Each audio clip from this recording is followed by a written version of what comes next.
आज 14 फरवरी को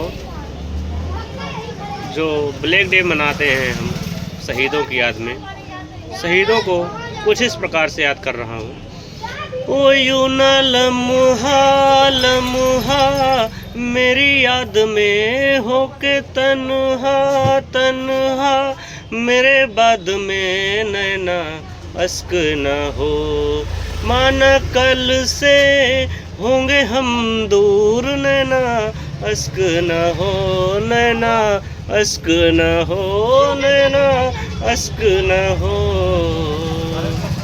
मैं न लौटा आने वाले साल जो मेरी वर्दी बोले, मेरा हाल तो नैना अश्क न हो, नैना अश्क न हो।